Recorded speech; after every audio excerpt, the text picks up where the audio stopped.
अस्सलाम वालेकुम सर। वालेकुम सलाम बेटा। अस्सलाम वालेकुम। वालेकुम सलाम। कौन रो रहा है? सर की तबीयत ठीक नहीं लग रही है। हाँ सही पता किया आपने। सर फिर आप रेस्ट करें। फिर क्या हुआ आपको? सर रहने दिया आज की क्लास, आप रेस्ट करें। आज इत्मीनान लेक्चर देगा।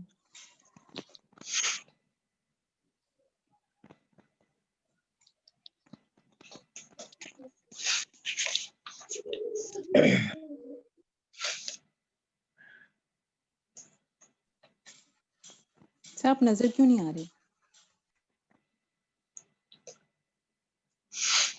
आ जाता हो बच्चों नजर में। सर एक दफा तबस्सुम को नजर आ जाए बस।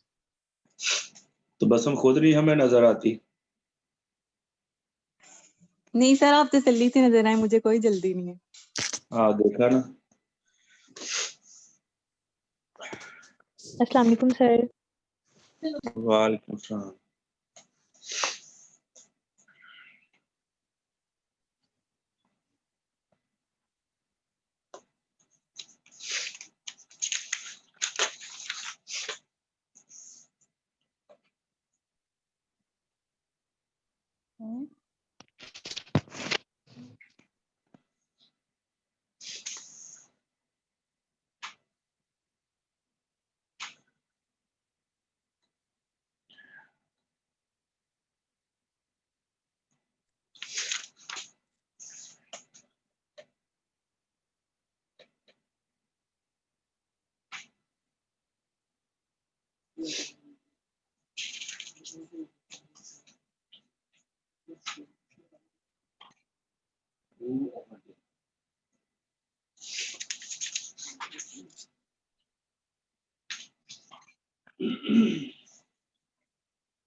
एक्चुअली देर इसलिए हुई है कि मैं यूनिवर्सिटी आया हूँ, लेकिन वो जो कोऑर्डिनेटर है ना वो नहीं आया हुआ, और रूम जो है वो ओपन नहीं है, लिहाजा मैं ऑफिस में बैठ के क्लास लूंगा। तो इस वजह से मैं अभी उसी को ही ढूंढ रहा था कि कहीं वो मुझे नजर आ जाए तो मैं रूम ओपन करवा लूं, लेकिन वो नजर नहीं मुझे आया। सर पेपर्स के बारे में कुछ बता दें। करते हैं बातें बेटा, करते हैं, डोंट वरी। जी सर, बहुत टेंशन में है। टेंशन थोड़ी बहुत रखा करें बेटा, अच्छी बात है। टेंशन सर थोड़ी टेंशन नहीं, होगी तो आप बहुत कोई ज्यादा काम है। करेंगे। सर थोड़ी बहुत नहीं ना आती, फिर बहुत ज्यादा आती है। बहुत ज्यादा से ही तो काम बनता है बेटा, टेंशन होगी तो जितनी टेंशन होगी उतना काम करेंगे आप लोग। सर नहीं ओवरडोज हो टेंशन गया में ना, सर और भी बहुत टेंशन में सारी हम ज्यादा टेंशन होते सोते हैं। हैं, ज्यादा खाते हैं, काम फिर भी नहीं एक तो करते। सर बैटरी लो की टेंशन बहुत है। असल में ना सर जो ये आपने बच्चे जो ज्यादा बोलते हैं ना, इनको ज्यादा टेंशन होती है। जो नहीं सर जिस सर, जो चीज के बारे में स्टडी की टेंशन है बस। वही ना बेटा, जिस चीज के बारे में आप ज्यादा बोलेंगे, ज्यादा डिस्कस करेंगे ना जिसको, और उसके बारे में आपको टेंशन लाजमी ज्यादा होगी। ठीक है, जी सर। सर हम चाहते हैं कि टेंशन सोल्व हो जाए और सर वो टेंशन सिर्फ बेटा आप ही सोल्व सॉल्व कर नहीं सकते होती, हैं। टेंशनें सर सॉल्व नहीं मीटर होती, सिर्फ मीटर मिनिमाइज होती मीटर है। का सिलेबस शामिल नहीं होगा ना? मैंने कहा भाई नहीं होगा। टेंशनें सॉल्व नहीं होती बेटा। सर जी हम हम सर इनको कोशिश सिर्फ कम तो हो रिक्वेस्ट मिनिमाइज सकती है कर करते ना, हैं सकते ना सर कोशिश करके कम तो कर सकते हैं ना। सर, अब ऐसे थोड़ी मिनिमाइज ही हो कर दें सकता है हम सर। टेंशन के साथ ही सर चलते मिड रहें। को रिप्लेस प्रोजेक्ट ने कर दिया ना? नहीं, फाइनल में तो फाइनल का आएगा, मिड का तो नहीं ना आएगा। मुझे तो सर ये बात फाइनल भी बिल्कुल ज्यादा ठीक लग है। रहा है। सर प्लीज सिलेबस कम कर दें, बहुत ज्यादा सिलेबस हो गया सर है। सर फाइनल हम का पहले सिलेबस कम कर दो। सर प्लीज मान जाएं। सर बहुत ज्यादा सर जो सिलेबस हो गया पहले और सर की तो टेंशन सुन लो कि सर क्या कह रहे हैं, हर बंदा अपना दिए जा। हाँ जी सर गुलाम जो यस। आपने फातिमा, प्रोजेक्ट दिया है उसके बारे में थोड़ा गाइड करना है, उसका नहीं पता चल रहा क्या करना है। चलो सिलेबस से पहले कम जी करवा लो। सब कुछ देखो आज ये ही है, करवा लेते हैं। हाँ जी बिल्कुल आज ही करवा ले, आप जोर लगा ले आज। सर नहीं, हम नहीं सर, सर हम तो ट्राई तो रिक्वेस्ट कर रिक्वेस्ट रहे कर हैं। रहे हैं आपसे। रिक्वेस्ट भी सर बेटा ये जोर ही होता है। नहीं सर, रिक्वेस्ट है। हम्बल तहे दिल रिक्वेस्ट से है सर। बहुत हम रहम करें सर। अल्लाह आपको शिफा देगा सर। सर हाँ आपकी बेटा तबीयत ठीक नहीं बिल्कुल। लग रही, आप आमीन रेस्ट कर लें। आमीन। सर आप रेस्ट कर लेना, आपकी तबीयत ठीक नहीं लग रही है। सर आप रेस्ट कर लें, सही बात है। सर आप हमें थोड़ा आपकी हौसला तबीयत दे वाकई में देना। नहीं सही। जी सर, हम आपके लिए दुआएं करेंगे, आप जल्दी ठीक हो जाएंगे। सर ताकि हम पढ़ना शुरू कर दें ना, हमें पता चल जाए हमने क्या क्या करना और क्या क्या नहीं, फिर हम परेशान नहीं होंगे, हम अपना सारा ध्यान पेपर पे लगा लेंगे।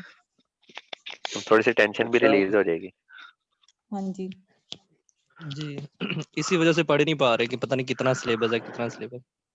हाँ बोल क्यों नहीं बेटा रहे। जो पढ़ा है वही होगा ना, और कोई एडिशनल तो नहीं होगा ना। सर ये बहुत पढ़ा ज्यादा तो है, बहुत कम कर दें। सर ये बहुत ज्यादा है। सर काइंडली कम से कम क्लियर लाजमी कीजिएगा कि ये टॉपिक हैं, ये ना हो कि पता ही ना हो कि क्या चीज़ आनी है क्या नहीं आनी। कम से कम जी इतना सर। क्लियर हो कि ये और काफ़ी पहले क्लियर हो, ताकि हम तैयारी शुरू कर दें। सर आप जी हमें सर, सिर्फ अभी काइंडली से नोट्स बता दे दें। देंगे तो। सर जी सर। ऑनलाइन क्लासेस में 200 तरह के मसले हैं। ऑनलाइन में सर जब हम पढ़ते हैं ना, जब हम करते हैं, हम लिखते हैं तो 70% तो वहीं तैयार हो जाता है। यहाँ हम ना लिख पाते हैं क्या पढ़ाया है, क्या समझा है, यस क्या सर, करना ये है, रीजन क्या नहीं करना। सर कुछ समझ नहीं जी सर, आती। सर नेट हम इशू भी तो रहता है इतने सर। अपसेट है, मैं तो ऑनलाइन क्लासेस के हक में था ही नहीं। लास्ट टाइम भी सर। सर जब इसीलिए ऑनलाइन हम हुआ ना, ये सोचती कि अगर ऑनलाइन लेक्चर्स हुए हैं तो हमारे ऑनलाइन ही एग्जाम्स हों, फिजिकल एग्जाम्स देने की अभी तैयारी नहीं है। और सर आप लोग कोऑपरेट करें ना, हमें बता दें या फिर हमारे ऑनलाइन एग्जाम ही ले लें। सर हमने भी तो इतना कोऑपरेट किया ऑनलाइन क्लासेस में यूनिवर्सिटी के साथ, अब यूनिवर्सिटी की बारी है कि वो स्टूडेंट्स के साथ कोऑपरेट करे। How nice Hira. सर हमारा फर्स्ट सेमेस्टर है और हमें समझ कुछ भी थैंक नहीं यू है सो कि मच। पेपर किस तरीके से आएगा। सर काइंडली सर सर एक आप भी नोट कुछ बोल सर रहे हैं, हम कर कब से सकते हैं, बोल रहे सर हैं। के पास सब कुछ राइट्स हैं। पता नहीं पर अच्छा सर चुप सुन भी करो, रहे हैं सर या को तो नहीं। बोल रहे हैं, तो सर बोल ही नहीं रहे। सर आप बोल रहे हैं, आप कब से नहीं चुप बोल रहे, चुप ही हैं। जी मैंने सर। कहा बच्चे मेरे जो हैं वो परेशान है, पहले बोल ले, मैं सारे प्रॉब्लम सुन लूं फिर ही सर बात करूंगा परेशान नहीं आपसे। है सर, बहुत ज़्यादा परेशान है सर। सर सर बहुत सर ज्यादा वापस हम टेंशन राइट में है। कर देते हैं, जी हमारा सर। मेन इशू है ऑनलाइन एग्जाम होने सर चाहिए, पहली फिजिकल बात नहीं ये होने सर चाहिए, और परेशान दूसरा नहीं है, सिलेबस कम। इंतहाई परेशान एक है। आप अच्छा हनीफ भाई काइंडली को चलो सर बोलने मैं दें। आपको और बताता हूँ। अच्छा मैं आपको मेरी सर बात जस्ट टू सुने। डिमांड। जो बच्चे तो इंतहाई परेशान है ना, उनको तो सोल्यूशन मिल जाएगा, क्योंकि आपकी परेशानी जितनी बड़ी होती है आप जल्दी जल्दी उसका सोल्यूशन ढूंढते हैं। जो जी बच्चे सर, वो परेशान नहीं है वो परेशान हो जाएं, ताकि वो जल्दी जल्दी अपनी प्रॉब्लम का सोल्यूशन जो है वो ढूंढ लेना। एक मिनट है बस, निकल लगी है, आ जाओ कटो भाई। सर परेशान हो के बंदा क्या करे, अब ज्यादा खाए ज्यादा सोए। नहीं वो ज्यादा पढ़े बंदा जो है वो ज्यादा पढ़ा सर है। परेशानी में कहाँ पड़ा जाता है, बस यही नहीं पता चलता ऐसे कि शुरू कहाँ से करें। है ही बहुत ज्यादा बेटा है, पहली बात शुरू तो करें। ये है, मेरी बात सुने आमिर, अदनान, बात सुनो बच्चों। पहली बात तो ये है कि आपको पता है कि हम भी इसी प्रोसेस से गुजर के आए हुए हैं। अब आप बच्चे नहीं हैं, आप माशाल्लाह एमफिल कर रहे हैं, आपने बीएस भी किया, आपने एमएससी भी की, ठीक है, आपको सारा एक्सपीरियंस है कि कैसे पढ़ना चाहिए, क्या करना चाहिए, ठीक है, लेकिन ये आपके जो उज़र हैं ये बिल्कुल अच्छे नहीं है। ये जो रोने वाले बच्चे होते हैं ना, रोने वाले कि सर ये कर दें, वो कर दें, सर ये हम नहीं कर रहे, ये हो गया, वो हो गया। ये बेटा अच्छी बातें नहीं है। इस एज पे और इस स्टेज पे जब आप लोग सारे माशाल्लाह मैच्योर हैं, आप लोगों को पता है कि हमारा नफ़ा नुकसान क्या है और फिर आप इस तरह की बातें करते हैं तो फिर आपको सोचना चाहिए कि आपने भी क्या सीखा क्या है? क्या आप मैच्योर हो गए हैं कि नहीं हुए? ठीक है, अब इस स्टेज पे आके आप लोग ये कहें कि सर हमें पता ही नहीं चल रहा कि पढ़ना कैसे है। सर हमें पता ही नहीं है कि हमने करना क्या है, ठीक है? तो ये बहाने जो है ना ये टोटली इलॉजिकल हैं। हाँ, मैं आपके साथ कोऑपरेट करता हूँ कि भई आप लोगों के साथ जो सिलेबस है ना, वो डिस्कस कर लिया जाए।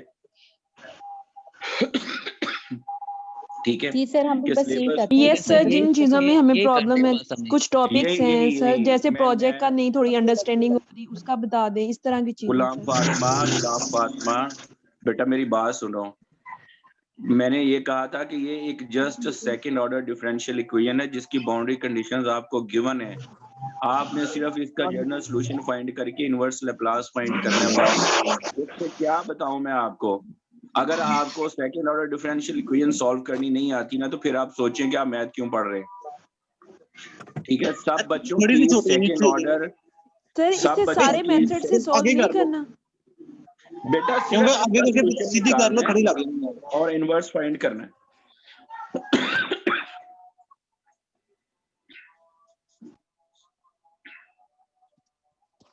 सर जैसे एक ग्रुप में 4 मेंबर्स हैं, वो चारों ने उसको जो एक क्वेश्चन आपने उस ग्रुप को दिया है, सबने एक ही मेथड से करना है ना?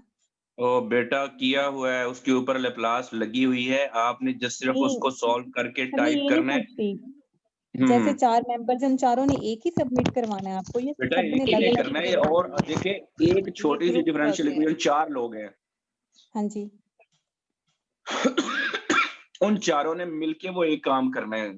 अच्छा, यानी कि एक ही 4 सबमिट करवाएंगे हम आपको। 4 बच्चों के लिए एक क्वेश्चन है, आप लोगों ने उसका सॉल्यूशन निकालना है। ठीक है, उसकी हाँ डिटेल जी। कैलकुलेशन जो है वो आपने टाइप करनी है और वो एट द एंड उसका आपने इनवर्स लैप्लास जो है वो फाइंड करना है। जी। ठीक है? तो देखिए 4 बच्चों के लिए एक क्वेश्चन जो है ना वो कोई मुश्किल काम नहीं है। नहीं सर, ये तो समझ आ गया है ना, बस वो चारों ने एक ही सेंड करना है, यानी कि एक बना के बेटा सेंड ये कर मैंने दें। पहले भी कहा था कि चारों बच्चों ने जो ग्रुप असाइनमेंट है सर टाइप वो वर्ड चारों पे कर ले। बेटा वर्ड पे यस कर सर, लो, अब ज्यादा क्लियर हो गया। हाँ, या लेटेक्स पे कर लो, ठीक है। ठीक है, वो सिर्फ एक्सेप्टेबल जो है वो टाइप फॉर्म में होगा। अगर आप लोग वर्ड में इजी हैं टाइप करने में तो उसमें कर लें, अगर आप लेटेक्स पे कंफर्टेबल हैं तो आप उस पे टाइप कर ले। 4 बच्चों ने एक सवाल सॉल्व करना है बस, ठीक है, और वो भी सवाल second order non homogeneous differential equation का है। अब उसमें और आप लोगों को मैंने कोई रिसर्च पेपर नहीं दिया, ठीक है, अगर आप रेगुलर पे जाके देखें ना तो उनको 4-4 पेपर मिले हुए हैं। ठीक है कर लेंगे सर फिर। ठीक है ना, तो आपको तो मैंने सिर्फ एक डिफरेंशियल इक्वेशन सॉल्व करने को कहा है क्योंकि आप एमएस वीकेट के हैं तो इसमें बच्चे जो हैं वो उनके पहले सेमेस्टर के हैं कुछ, ठीक है, तो लेवल भी एमएस का है, तो उसी तरह से मैं आप लोगों को जो मैंने काम दिया है, मैंने कोई आप लोगों को रिसर्च पेपर नहीं दिया, ठीक है, आपको आपकी पसली के मुताबिक ही काम दिया कि ये आप लोग जो है वो कर लेंगे इजीली, इसलिए आप उसको जो है वो सॉल्व करना है आपने।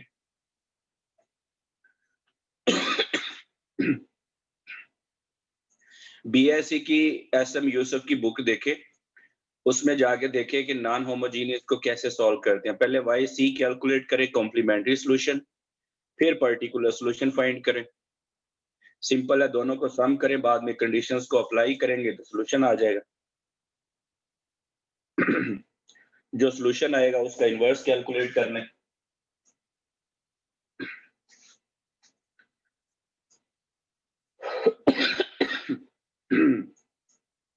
अच्छा, जहां तक आपके सिलेबस की बात है, सिलेबस जो है ये मैं आप लोगों को जो है वो बताऊंगा ड्यूरिंग वीक, एक लिस्ट बना के आपके साथ ग्रुप में शेयर कर दूंगा टॉपिक्स की, लेकिन मुझे याद है कि मैंने शुरू से लेके अब तक आप लोगों को स्कीम बताई हुई है कि पहला क्वेश्चन जो है वो बेसिक डेफिनेशंस का होगा। ठीक है, बेसिक डेफिनेशंस और क्लासिफिकेशन ऑफ फ्लूइड्स, पहला क्वेश्चन। सर काइंडली रिपीट करिएगा जरा। बेटा ये मैं पहले कितनी बार रिपीट करूं, मैं कितनी बार रिपीट कर भी चुका हूं, ये क्लास में शुरू में भी बताया था आप लोगों को कि पहला क्वेश्चन जो है वो बेसिक डेफिनेशंस और क्लासिफिकेशंस ऑफ फ्लूइड्स, यानी जो उसकी टाइप्स हैं। यानी आपका जो पेपर का पहला क्वेश्चन है वो बेसिक डेफिनेशन और क्लासिफिकेशन ऑफ फ्लूइड्स। ठीक है, अब मैंने कोई 7 दफा ये बात रिपीट कर दी है। ठीक है, उसके बाद जो दूसरा क्वेश्चन है उसमें मैंने आपको बताया न्यूमेरिकल टाइप क्वेश्चन होगा। ठीक है, न्यूमेरिकल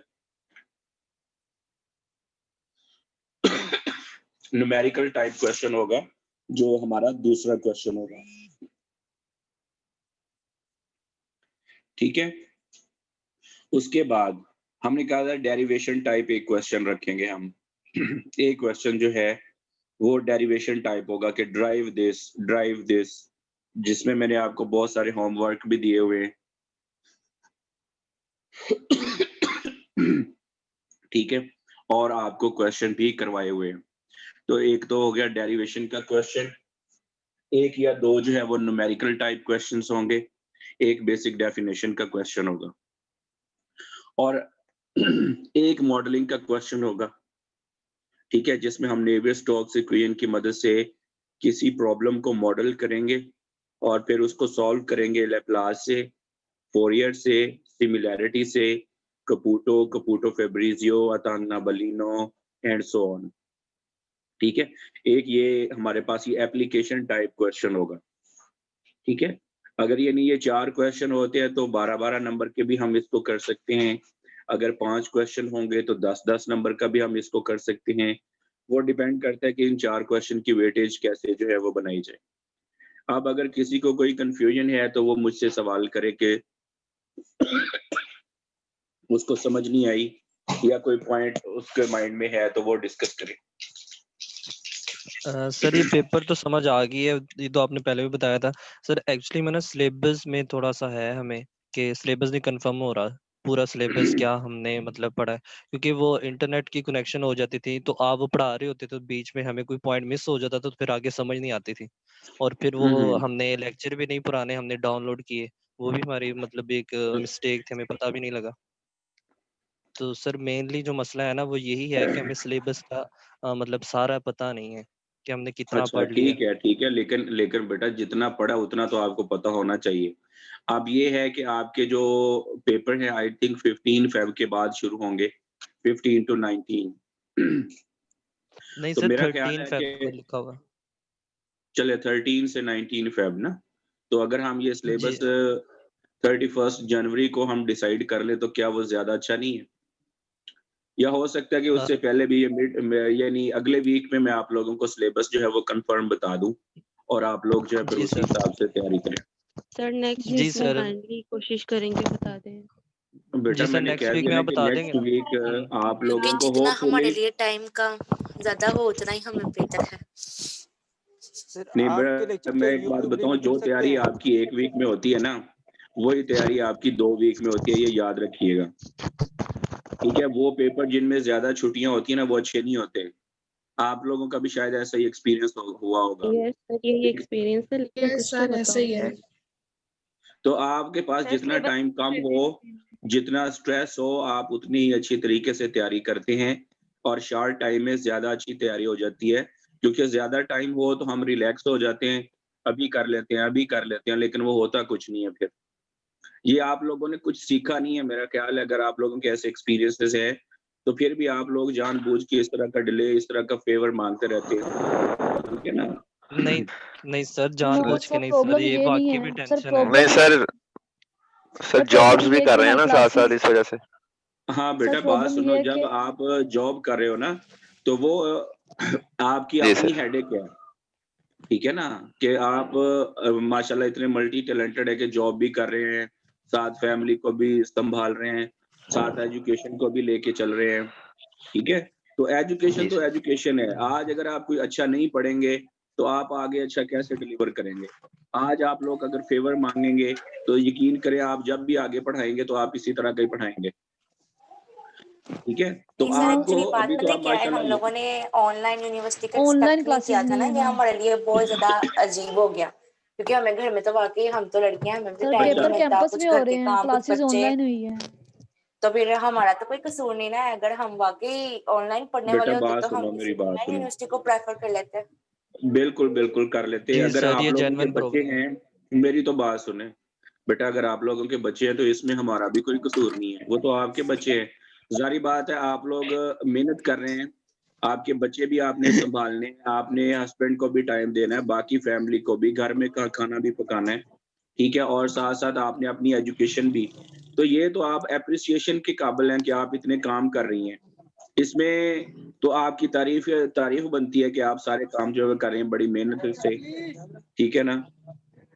तो इसमें ऑनलाइन मैं आपको बता दूँ कि आगे फ्यूचर में भी बच्चों ऐसा ही सीन होने वाला है कि अगर आप टेक्नोलॉजी से अवेयर ना हुए, आप लोगों को ऑनलाइन ही पढ़ना पड़ेगा।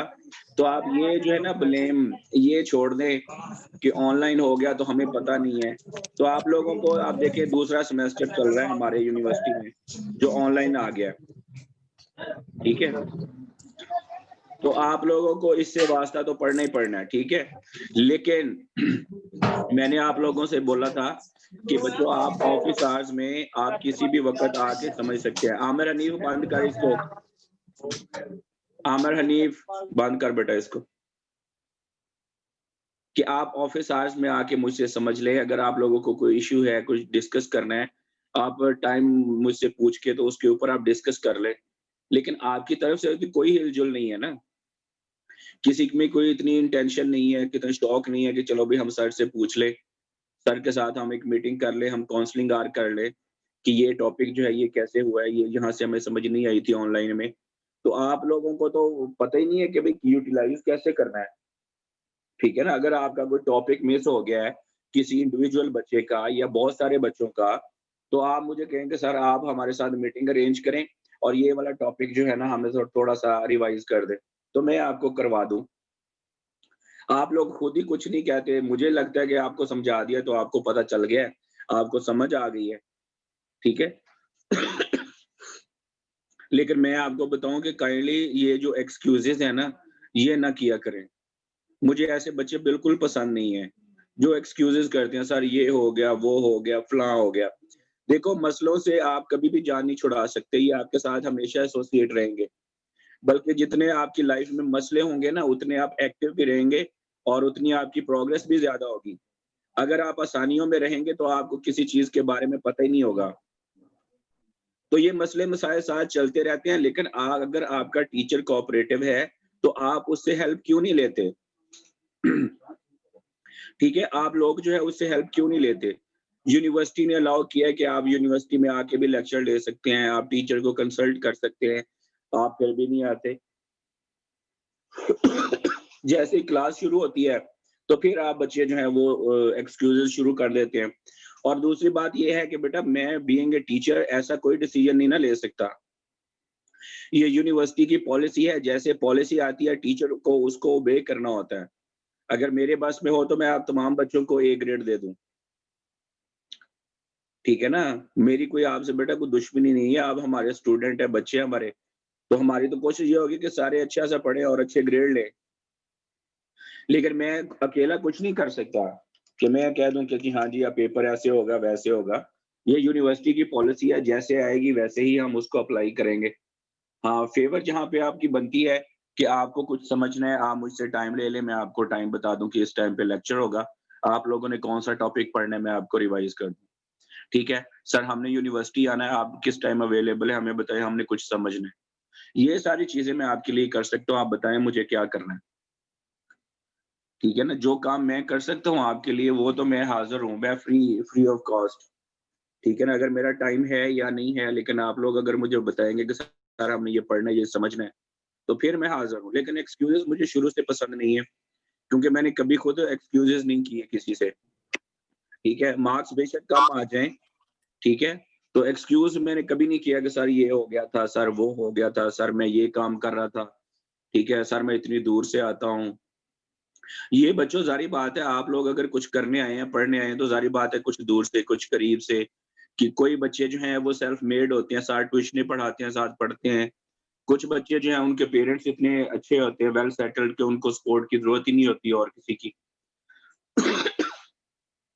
तो ये सारी चीज़ें सारी उम्र आपके साथ चलने वाली हैं, लेकिन एक्सक्यूज़ेज़ कभी ना किया करें, मेहनत करें।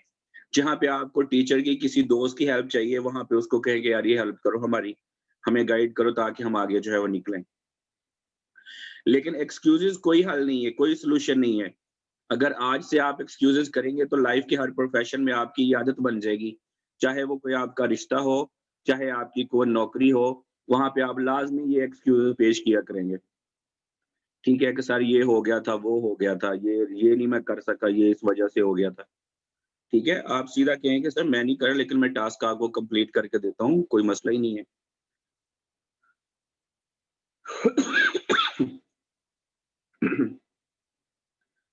तो कोशिश करें कि एक्सक्यूज़ेज़ ना दें मुझे। और कोई आप लोगों का इश्यू है ना, तो वो ज़रूर मुझसे डिस्कस करें। ख़ास तौर पे जिन बच्चों के नेट में इश्यू रहा हो, या जो बच्चे समझते हैं कि हम इसमें वीक हैं, ठीक है? या जो बच्चे ये समझते हैं कि हमें समझ नहीं आ रही, वो सारे बच्चे जो हैं वो मेरे साथ डिस्कस करें। अभी कम से कम 1 महीना पड़ा है आपके पेपर्स में। तो अगर आप 1 महीने का फ़र्ज़ करो, एक टॉपिक भी डिस्कस करें और उसको तैयार करें, तो आपका पूरा सिलेबस जो है वो कवर हो सकता है। ठीक है? अब कोई नहीं बोलेगा मेरे साथ। क्या जी कहते हो आप ठीक है लोग? सर, जी बिल्कुल ठीक हाँ, सिखाया आपने। सर ठीक आप है सर, नेक्स्ट वीक बेटा। को हमें टॉपिक सारे इंशाल्लाह। सारे टॉपिक बता दें, नेक्स्ट वीक से इंशाल्लाह जब हम अब आप स्टार्ट बोल रहे हैं करते ना, तो हैं। हम आपको चुप करके सुन रहे हैं। नहीं, अच्छी बात है ना बेटा। जी सर। आप लोगों ने जो है ना आगे आके हमारे जैसे ही बनना है। तो आप लोगों को चाहिए कि एक्सक्यूज़ेज़ को जितना अवॉइड कर सकते हैं, वो उनको अवॉइड करें। और आप यंग हैं अभी, हेल्दी हैं अब और एनर्जेटिक हैं, आपका माइंड अभी एक्टिव है, तो आप पूरी तरह से उन सबको यूज़ करें। फिर इसमें वो तभी हमारा जाके कर आप देते आगे हैं। कहीं पहुँचेंगे ना। जी सर, जी ठीक थैंक सर। है? यू। तो मैंने कुछ दिन पहले एक पोस्ट किए थे फ़ेसबुक जी पे सर। कि जो बेस्ट व्यू होता है ना, हमेशा हार्ड वर्क के बाद ही नज़र आता है। यानी अगर आप कोई बहुत ऊँची जगह पे जाएँगे, ठीक है, तो फिर ही आप जाके कहीं बेस्ट व्यू जो देख सकते हैं। तो वो यही है कि अगर अब अभी आप मेहनत करेंगे, हार्ड वर्क करेंगे, एक्सक्यूज़ेज़ नहीं करेंगे, ठीक है, आपका पैशन जो है वो टीचर को नज़र आए कि हाँ, ये बच्चा लर्न करना चाहता है। बहुत सारे बच्चे नहीं, बल्कि मोस्टली बच्चे एवरेज होते हैं। लेकिन अगर वो जी सर। टीचर की गाइडेंस में रहें और वो डिस्कस करते रहें अपने इश्यू, तो वो ही बच्चे जो हैं वो आगे जा सकते हैं अपनी कंसिस्टेंसी से। बच्चों का इंटेलिजेंट होना बहुत ज़रूरी नहीं होता, क्योंकि सारे बच्चे इंटेलिजेंट तो नहीं होते, लेकिन आगे वही निकल जाते हैं जो थोड़े से मेहनती और कंसिस्टेंट होते हैं, जो लगातार थोड़ा-थोड़ा, थोड़ा-थोड़ा करते रहते हैं, पढ़ते रहते हैं, रेंगते रहते हैं, वो कहीं न कहीं पहुँच जाते हैं। तो फिर जब वो जाके किसी अच्छी जगह पे सेटल होते हैं, किसी कंपनी में बॉस बन जाते हैं, कहीं पे जाके प्रोफ़ेसर लग जाते हैं, कहीं पे साइंटिफिक ऑफ़िसर लग जाते हैं, टीचर लग जाते हैं, ठीक है? तो फिर वो सारी जितनी भी मुश्किलें होती हैं, वो सारी भूल जाते हैं, ये नेचुरल है ये चीज़। एक्सक्यूज़ मी तो सर। आप मेहनत करें, ठीक है? मैं अभी जो आपके साथ टॉपिक जो वो डिस्कस जो आज हमने करना था, बड़ा इम्पोर्टेंट है कि हम इक्वेशंस को डायमेंशनलेस कैसे कर सकते हैं। सर बस लास्ट और पार्ट। Excuse me sir. जी बेटा। सर हमें सर ये जो मुझे उनका नहीं पता, लेकिन नेवियर स्टॉक जब से टॉपिक स्टार्ट हुआ है ना, मैं समझ नहीं आया उस टॉपिक का। आप वो अच्छा, काइंडली टॉपिक हमें रिपीट करवा दें, वो सारा, सर क्योंकि एक मैं और भूल अच्छा। बात गई। पेपर से रिलेटेड। जी, जी। सर ये जो डेट शीट हमारी बनेगी वो आप लोग सेट करते हैं या वो भी वो दूसरे ही करते हैं जो रजिस्ट्रार ऑफिस वाले? नहीं, नहीं रजिस्ट्रार वाले नहीं, ये डिपार्टमेंट करता बेटा। वो होता सर यूँ है उसमें। कि हाँ जी। जिस दिन जिस टीचर की क्लास होती है ना, हाँ यूजुअली जी। उन्हीं डेज़ के ऊपर उसी का पेपर सेट होता है। यानी जैसे देखिए मेरी क्लास है संडे को, तो मेरा पेपर संडे को ही होगा। अब वो डेट क्या आएगी, वो बाद की बात है। इसी तरह से बाकी टीचर्स की भी जिन डेज़ में क्लासेस होती हैं ना, मोस्टली उन्हीं डेज़ के ऊपर ही पेपर की डेट भी सेट करते हैं। और ये डिपार्टमेंट करता है। ठीक है। जी और सवाल? सर हमारा तो मतलब एक दिन में जब 2 क्लासेस होती हैं तो तब क्या 2 पेपर होंगे? नहीं, पेपर होपफुली एक ही होगा। ठीक है, सही एक दिन में मतलब 2 जो एग्जाम है ना 3 घंटे के, ये पॉसिबल नहीं होंगे। ठीक है, उम्मीद है कि एक-एक ही करेंगे सर और और पेपर एक दिन हमारा में एक। सैटरडे संडे को ही सेट किया जाएगा ना, बाकी डेज में तो नहीं ना होगा। ऐसे तो नहीं होगा बेटा तीनों पहले पेपर पहले कंसेक्टिव। नहीं, पहले जो प्रैक्टिस है ना वो यही है। जो मैंने भी 2-3 दफा पढ़ाया वीकेंड पे, उनका पेपर वीकेंड यानी संडे को ही होता है। जी ठीक है सर, थैंक यू। ठीक है। अच्छा, ये हीरा कौन थी? हीरा यूसुफ। बच्चों आप जो है ना, आपने जो नोट किया हुआ है या आपके पास जो नेवियर स्टॉक्स इक्वेशंस हैं, वो आप जो है वो नीट कर लो और फिर मेरे साथ वो टाइम सेट करके उसको डिस्कस कर लो। अगर और बाकी लोग भी हैं क्यू में तो उनको भी हम मीटिंग में बुला लेंगे। ठीक है सर, थैंक यू। हाँ जी। और कोई इश्यू है अस्सलाम किसी का या वालेकुम सर, ये कोई आप बुक बता देते जिसमें सारे टॉपिक हमें मिल जाते। बेटा बुक्स ये ऑलमोस्ट सारी बुक्स के अंदर ही टॉपिक्स होते हैं। ठीक है ना? ये आप बेशक इधर गूगल से देख लें, यूट्यूब से देख लें, जो कुछ बुक्स हैं उनसे देख लें। ठीक है? नोट्स मैंने आप लोगों के साथ शेयर किए हुए हैं, आप लोगों को पढ़ाया हुआ है। आप उसी को ही फोकस कर लें तो तब भी बहुत बात है आपकी। Excuse me sir. जी। सर आप है ना हमें जो पढ़ा रहे हैं अपने नोट्स में से, जब आपने सिलेबस सेलेक्ट करना है तो आप वो नोट्स हमें सेंड कर दें काइंडली। इससे हमें बहुत इजी हो जाएगा, बजाय हम वो नेट पे सर्च करते रहे डिफरेंट टॉपिक्स। नोट्स तो मैंने बेटा ऑलमोस्ट जो है वो शेयर किए हुए हैं। जो मैंने असाइनमेंट्स दी हुई हैं वो तो आप लोगों ने ही करनी है। ठीक है ना? सर वो तो हम कर लेंगे ना, लेकिन जो आपने लिस्ट आपने कहा है ना कि पेपर से पहले आप सिलेबस की एक लिस्ट देंगे, तो काइंडली अगर वो हाँ। हमें नेक्स्ट लेक्चर में मिल जाए। और हाँ, सर अगर उसमें उसी टॉपिक्स के रिलेटेड हमें सर नोट्स वो भी दे दें आप। जी सर सर वो उसी लिस्ट टॉपिक अगर के हमें रिलेटेड। नेक्स्ट लेक्चर तक मिल जाएगी ना, तो फिर हम उसके अकॉर्डिंग अभी से फिर यानी कि तैयारी शुरू कर देंगे, फिर हमें क्योंकि आगे अब लेक्चर नेट देने सर्चिंग का की टाइम नहीं है। बिल्कुल सर। लेकिन बेटा पहली बात तो ये है कि आप लोग बहुत निकम्मे लोग हैं, यकीन करें। आप लोगों ने साथ-साथ लेक्चर डाउनलोड ही नहीं किए। ठीक सब है? हमें बहुत पता ही नहीं निकम्मे था लोग ना। हैं, बहुत लेज़ी लोग हैं आप लोग। सर सर हमें सर इसका बस इस बात पे यही तो हम कुछ यही नहीं कह मिस्टेक सकते, हम हुई है वाकई आपसे। हैं। सर हमसे गलती हो गई है। तो सॉरी स्टूडेंट्स सर। ऐसे ही होते हैं। नहीं बेटा सॉरी वाली मुझसे सॉरी क्यों कर रहे हो? आपने गलती की है मतलब ये है कि नुकसान तो आपका हुआ ना। ठीक है ना? मुझसे सर सॉरी ये करने से कोई असाइनमेंट फायदा नहीं। क्वेश्चन भी सिलेबस में होंगे? मैंने आपको पहले भी बोला हुआ है सर पता ही असाइनमेंट नहीं था कि और वो डिलीट हो होमवर्क। जाएंगे लेक्चर वहां से। असाइनमेंट्स और होमवर्क ये सारे आपके जो हैं वो एग्जाम में इंक्लूडेड होंगे।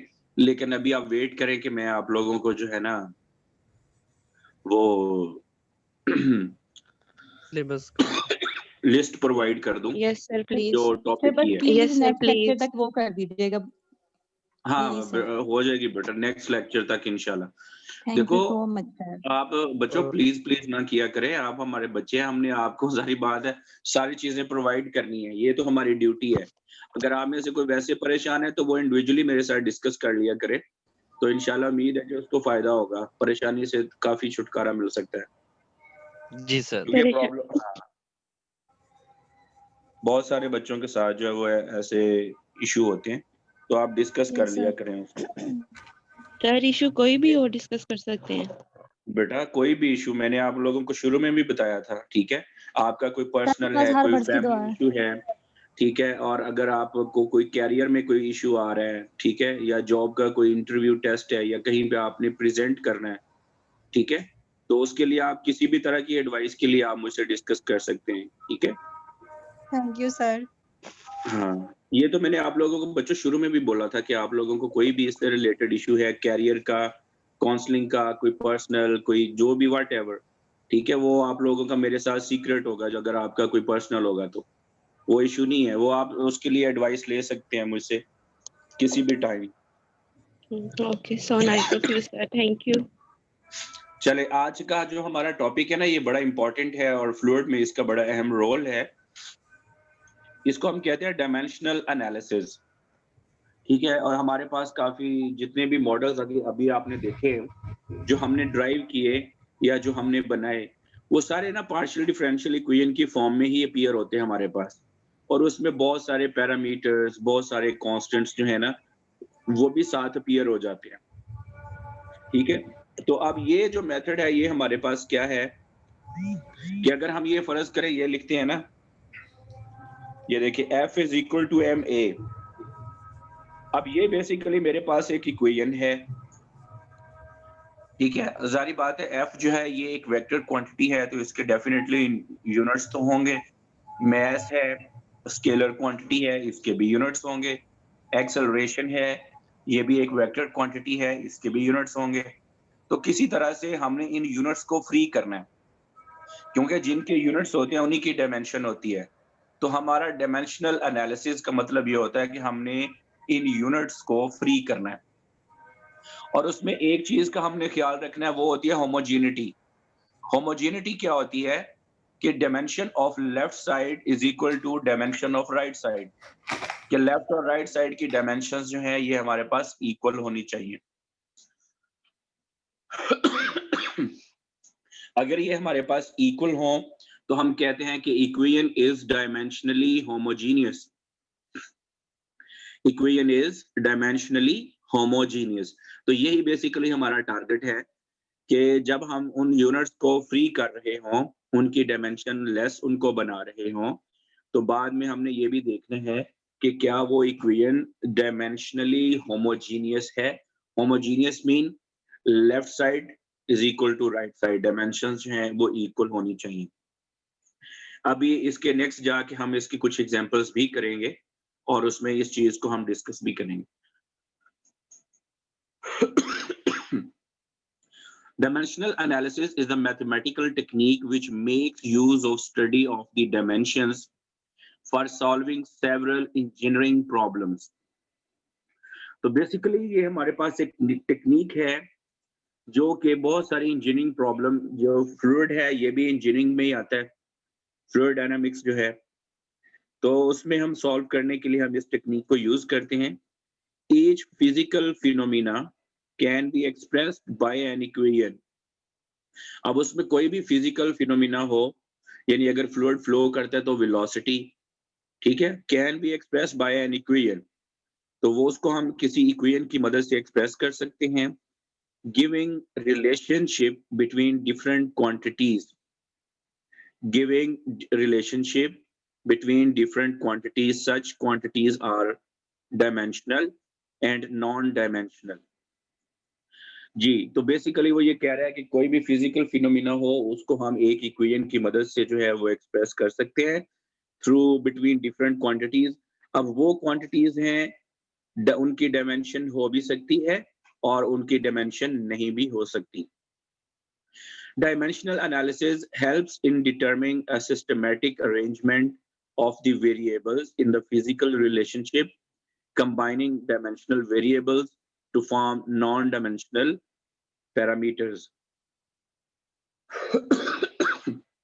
जी, तो ये क्या करता है, डायमेंशनल एनालिसिस हमारी कैसे हेल्प करता है कि वो जो वेरिएबल्स होते हैं उसको एक सिस्टमेटिकली वे के अंदर उसको अरेंज करता है, उनके आपस में रिलेशनशिप्स बनाता है, और फिर वहां से नॉन डायमेंशनल पैरामीटर जो है उनको वो ऑब्टेन कर सकते हैं। बेसिकली तो हमें वो चाहिए, वो पैरामीटर चाहिए जो नॉन डायमेंशनल हो, जैसा कि अगर हम ये ले लें, u is equal to capital U over v naught, ठीक है। अब ये जो स्मॉल u है ये भी वेलोसिटी है, ये भी वेलोसिटी है, ये भी वेलोसिटी है, ठीक है। तो इसका मीटर पर सेकंड, इसका यूनिट भी मीटर पर सेकंड, तो ये इससे cancel out is equal to 1। तो ये वो मैंने नॉन डायमेंशनल पैरामीटर बना लिया है जिसकी डायमेंशन जो है वो खत्म हो गई है, ठीक है, जिसकी कोई यूनिट नहीं है बल्कि 1 आ गया। 1 जो है ये कांस्टेंट होता है, ठीक है। तो बेसिकली वो क्या कह रहा है कि डायमेंशनल एनालिसिस जो है ये वेरिएबल्स को, उसके अंदर जो वेरिएबल्स अपीयर होते हैं उसको सिस्टमेटिकली वे के अंदर अरेंज करता है, और फिर हम वहां से नॉन डायमेंशनल यानी जिनकी डायमेंशन नहीं होती उसके वेरिएबल्स जो हैं वो हम हासिल कर लेते हैं। जी next, it is based on the principle of dimensional homogeneity, यानी ये बेस करता है कि जो डायमेंशनल होमोजेनिटी है उसको ये सेटिस्फाई करता है या नहीं करता। वही बात कि लेफ्ट हैंड साइड की डायमेंशन और राइट हैंड साइड की डायमेंशन अगर सेम होगी तो फिर हम उसको कहेंगे, उस इक्वेशन को, कि ये डायमेंशनली होमोजीनियस है। And use the dimensions of relevant variables affect the phenomena.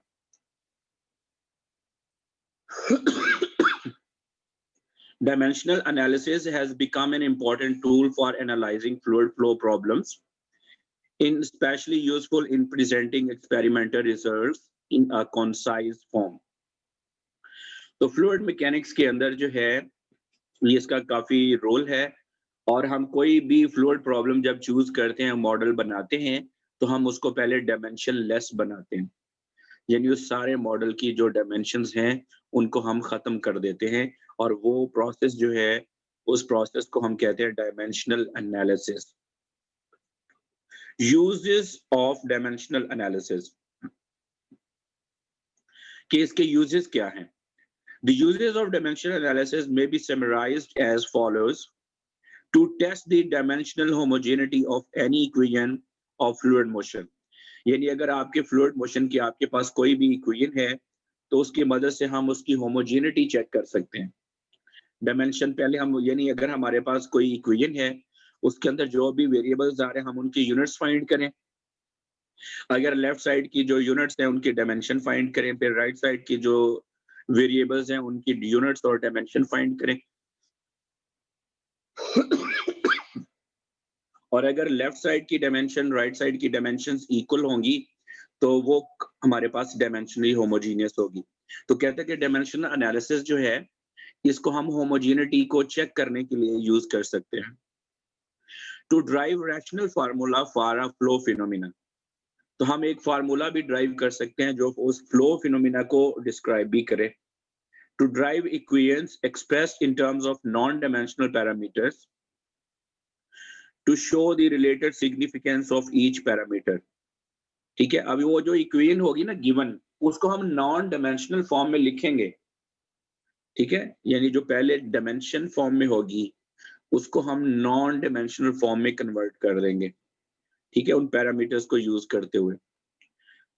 To plan model test and present experimental results in a systematic manner, thus making possible to analyze complex fluid flow phenomena.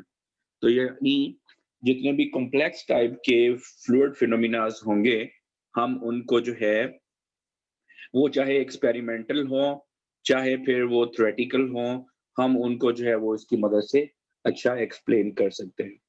Advantages of dimensional analysis,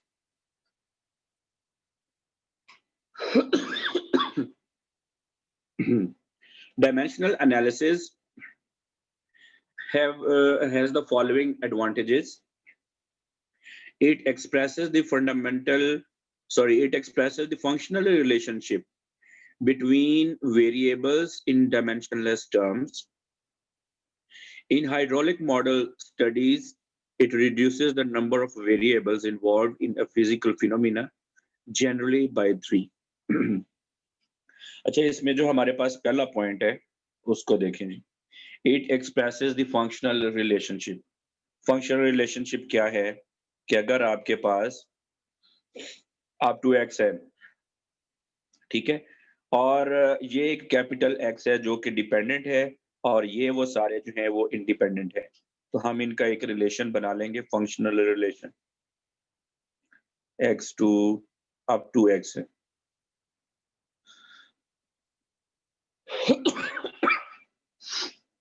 जो हमारा पहला advantage है वो ये है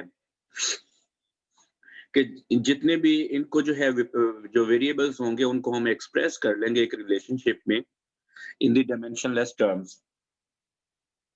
तो ये हमारे पास डिपेंडेंट वेरिएबल होगा और ये x1, x2, xn ये सारे इंडिपेंडेंट वेरिएबल्स होंगे। तो यहाँ से हमें ये पता चला कि वो जो फंक्शनल रिलेशनशिप होगा वो किन वेरिएबल्स के दरमियान होगा, वो होगा डिपेंडेंट और इंडिपेंडेंट वेरिएबल्स। तो जब भी हम पैरामीटर्स चूज किया करेंगे, वेरिएबल्स चूज किया करेंगे, तो हम उनका रिलेशन किन दो चीजों से मिला के बनाया करेंगे, वो होंगे डिपेंडेंट वेरिएबल्स और इंडिपेंडेंट वेरिएबल्स। उन दोनों का हम एक फंक्शनल रिलेशनशिप जो है वो एस्टेब्लिश करेंगे।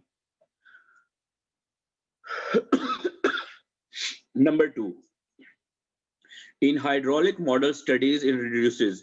तो इसका जो मेन काम ये है कि ये नंबर ऑफ वेरिएबल्स को रिड्यूस करता है। ये नंबर ऑफ वेरिएबल्स को रिड्यूस करता है। जैसे मैं अभी आपके सामने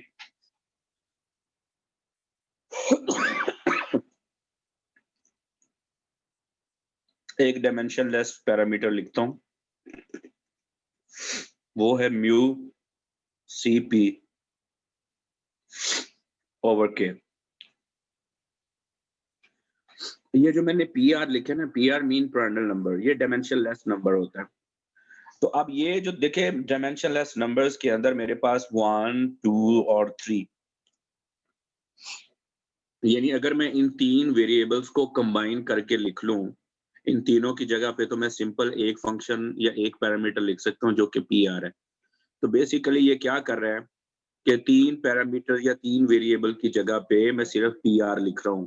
तो ये वो रिलेशन है, और इन जहां पे ये तीनों आएंगे इकट्ठे, उन तीनों की जगह पे मैं PR लिख दूंगा। तो यही एडवांटेज है, it reduces the number of variables involved in a physical phenomena generally by 3। तो इसमें जो हम सिस्टम लेते हैं, ठीक है, ये मास, लेंथ और टाइम, ये हमारा ऐसे यूनिट्स में से हमने लेना है, ठीक है। MLT, ये 3 वेरिएबल्स जो हैं, इनकी जो प्राइमरी क्वांटिटीज हैं, प्राइमरी यूनिट्स जो हैं, उनको यूज करते हुए हम डायमेंशनलेस वेरिएबल्स जो है उनको सिलेक्ट करते हैं। तो ये एक तो ये है कि ये रिड्यूस करते हैं नंबर ऑफ पैरामीटर्स को, ठीक है, और दूसरा ये एक फंक्शनल रिलेशनशिप है।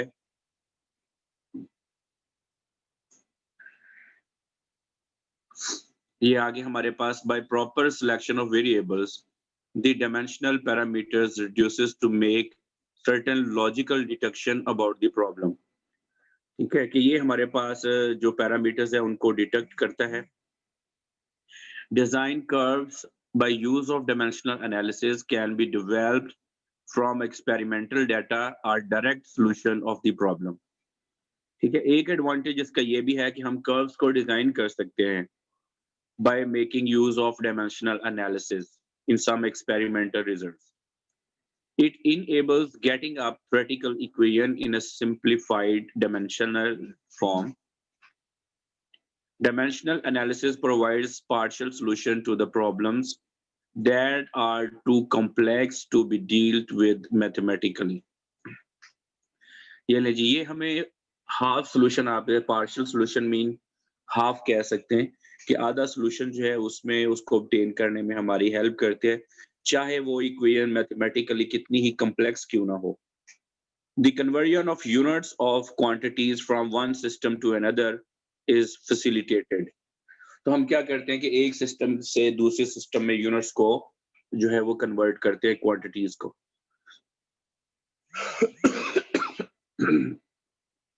जी, डायमेंशंस। तो ये जो हमारे पास अब ये पोर्शन आ रहा है, ये वाला, इसमें हम डिफरेंट जो फिजिकल क्वांटिटीज हैं उनको हम चूज करेंगे और उनकी डायमेंशंस हम फाइंड करेंगे पहले कि डायमेंशंस क्या क्या होती हैं। इसलिए मैंने आपको एक शुरू में एक असाइनमेंट दी थी कि आपने 30 जो है वो ड्राइव्ड और बेसिक जो क्वांटिटीज हैं उनको लिखना है और उनकी आपने यूनिट्स और डायमेंशंस भी बनानी है, जो कि हमें डेफिनेटली डायमेंशनल एनालिसिस में काफी हेल्पफुल होगी, ठीक है। The various physical quantities used in fluid phenomena can be expressed in terms of fundamental quantities or primary quantities. The fundamental quantities are mass, length, and time, and temperature designed by the letters M, L, T, theta respectively. यानी mass, length, time और temperature, ये fundamental quantities हैं, या फिर हम इसको primary quantities भी कहते हैं. ये जो हम कहते हैं ना physical quantities, वो हमारे पास यही है. Temperature is especially useful in compressible flow.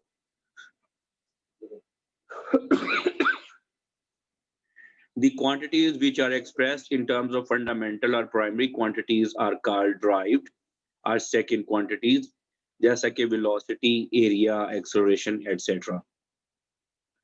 The expression for a derived quantity in terms of primary quantities is called the dimension, yield. ये definition आ गई कि what is dimension? The expression for a derived quantity in terms of primary quantity is called dimension.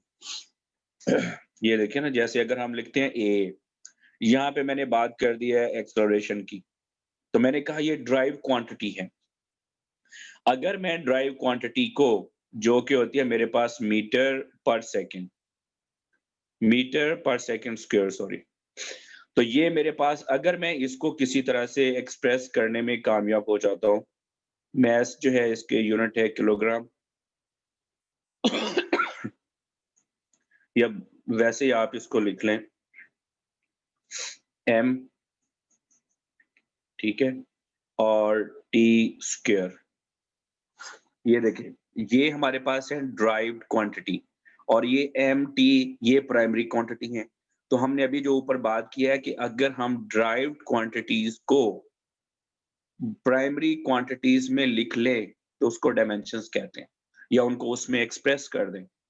ठीक है, dimensions का मतलब क्या है कि if the derived quantities are expressed in terms of primary quantities, then it is called a dimension of the physical quantity. ठीक है, यहाँ पे हमने बात की है कि velocity, area, acceleration, ये derived quantities हैं. तो अगर हम इसको mass, time, ठीक है, और length के एक्सप्रेस कर दें तो फिर इसको हम डायमेंशंस कहते हैं. तो अब हम चलते हैं एक एग्जांपल्स की तरफ, उसमें हम एक फिजिकल क्वांटिटी चूज करेंगे और सर उसकी हम इसके यूनिट्स नहीं लिखने थे, जैसे मैथ्स का केजी नहीं लिखना था, मैथ्स का केजी नहीं लिखना था प्राइमरी क्वांटिटी में इसको कन्वर्ट करने के लिए. हाँ, वो बेटा वही करना था ना, लेकिन वो मैथ्स है ना, तो हमने उसको डायमेंशंस में लिखना है, यूनिट नहीं, बल्कि उसकी डायमेंशंस जो है वो लिखनी है. ये देखिए एग्जांपल नंबर 7.1 जी. ठीक है, हाँ 7.1. इसमें मैं पहले जो पार्ट कर रहा हूँ ना वो ले रहा हूँ डिस्चार्ज. यहाँ पे देखें, इसको आप सिंपली डिस्चार्ज भी कह सकते हैं या रेट ऑफ डिस्चार्ज भी कह सकते हैं. और आपको पता है कि ये होता है Q is equal to A into V. ठीक है, where A is the area, V is the velocity. तो यहाँ पे देखें, A is the area, V is the velocity. तो मैंने एरिया को एक्सप्रेस कर दिया. एरिया जो है वो बेसिकली होता है मीटर स्क्वायर. ये तो हो गई यूनिट. अब ये मीटर है तो इसको हम इसकी डायमेंशन में एक्सप्रेस कर देंगे. वेलोसिटी का यूनिट होता है मीटर पर सेकेंड, तो हम इसको इसकी डायमेंशन में कन्वर्ट कर देंगे. तो जब हम इसकी यहाँ पे वैल्यू सब्स्टिट्यूट करेंगे, ठीक है, यहाँ पे, तो हमारे पास ये जो है फाइनल इसका जो है वो डायमेंशन बन जाएगा कि रेट ऑफ डिस्चार्ज का डायमेंशन जो है वो क्या है. ये यानी ऊपर मैंने बताया ना कि जो ड्राइव्ड क्वांटिटीज हैं, अगर आप उसको m, t, l, थीटा में एक्सप्रेस कर लें, ठीक है, तो उनको हम डायमेंशंस कहते हैं. तो हमने उसको डायमेंशंस में कन्वर्ट कर लिया. नंबर 2 पे है काइनेमेटिक विस्कोसिटी, और वो हमारे पास ये होती है म्यू ओवर रो. आप पहले मुझे इसकी वैल्यू निकालनी है, इसकी डायमेंशन निकालनी है, फिर रो की डायमेंशन निकालनी. ठीक है, तो यहाँ पे देखें, हमें पता है कि हमें म्यू कहाँ से मिलने वाला है. ठीक है, न्यूटन्स लॉ ऑफ विस्कोसिटी से. Tau is equal to mu times d u over d y. तो यहाँ से म्यू की वैल्यू हमने फाइंड कर ली. शेयर स्ट्रेस ठीक है, आपको पता है कि shear stress किसके इक्वल होती है, tau is equal to force over A. ठीक है, इसीलिए मैंने यहाँ पे फोर्स ओवर एरिया लिखा हुआ है। अब ये जो आपके पास है d u over d y, ठीक है, ये उसकी डायमेंशन लिखी हुई है। ठीक है, रेट ऑफ यानी डिफॉर्मेशन की। इसको जब आप यहाँ पे देखें, अब फोर्स जो है वो किसके इक्वल है, फोर्स फर्दर आपको पता है इसकी इक्वल होती है एम ए के, ये एलएच।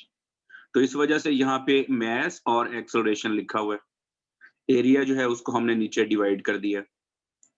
अब मुझे पता चल गया कि मैस की जो है वो यूनिट एम है, डायमेंशन एम है, एक्सेलरेशन की डायमेंशन ये है, एरिया की डायमेंशन एल स्क्वायर है। ठीक है, इन सबको जब मैंने सिंप्लीफाई करूंगा तो मेरे पास ये वाली जो है वो एक्सप्रेशन आ जाएगी। अब चलते हैं डेंसिटी की तरफ। डेंसिटी होती है मैस ओवर वॉल्यूम। ठीक है, तो वॉल्यूम होता है एल क्यूब और मैस होता है एम, तो इसकी ये आ जाएगी। जब यहाँ पे आप सब्स्टिट्यूट करेंगे तो आपके पास ये वाला आंसर आ जाएगा। तो ये है कि आप कोई भी यूनिट पकड़े, कोई भी फिजिकल क्वांटिटी पकड़े, उसको प्राइमरी क्वांटिटीज में कन्वर्ट करें और उसकी डायमेंशंस लिखें। तो अब आप जो है इसी तरह से यहाँ पे देखें, फोर्स की डायमेंशन जो है वो भी कैलकुलेट की हुई है, स्पेसिफिक वेट जो है उसकी डायमेंशन भी कैलकुलेट की हुई है। Specific weight, weight over volume, ठीक है, और वेट जो है ये या फर्दर फोर्स के इक्वल है, F is equal to m g होता है, आपको पता है। ये फोर्स के इक्वल क्यों लिखा है, क्योंकि मुझे पता है weight is equal to m g, और एम जी किसके इक्वल होता है, फोर्स के। तो इसी वजह से हमने यहाँ पे फोर्स जो है वो कर दिया, और फोर्स की यूनिट हम ऊपर फाइंड कर चुके हैं, तो उसको यूज करते हुए तो ये था कि आप फिजिकल क्वांटिटीज की डायमेंशंस जो हैं वो आप कैसे फाइंड करते हैं। उनको उनकी प्राइमरी क्वांटिटीज के अंदर जो है वो हम पहले कन्वर्ट करते हैं और फिर हम उसको जो है उसकी डायमेंशन फाइंड करते हैं। ठीक है, जैसा कि ये मेरे पास एक कॉलम बना हुआ है जिसमें मैंने तमाम क्वांटिटीज की डायमेंशंस जो है वो फाइंड करके लिखी हुई हैं। ठीक है, और उसमें आपने जो सिस्टम फॉलो करना है वो आपका ये वाला सिस्टम है, यानी ये पहला कॉलम।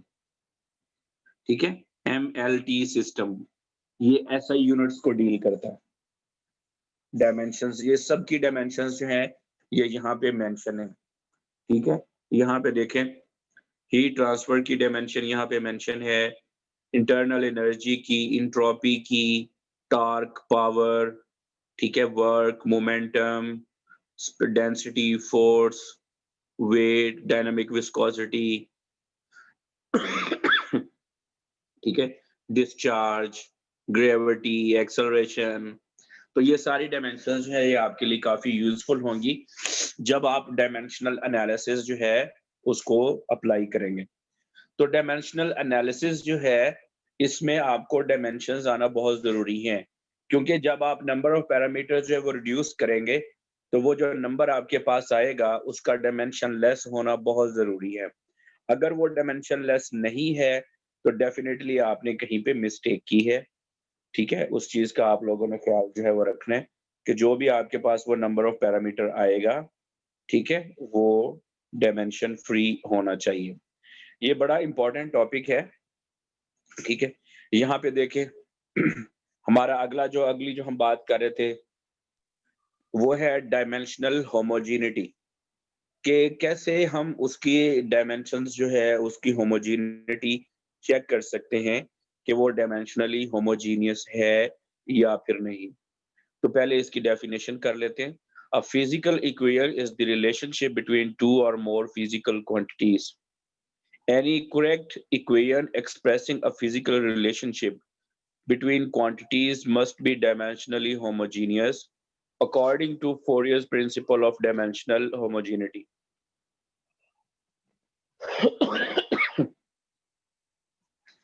अच्छा, फ्लूइड के अंदर हम कुछ भी लिखते हैं ना तो डेफिनेटली वो किसी ना किसी लॉ को ओबे करता है।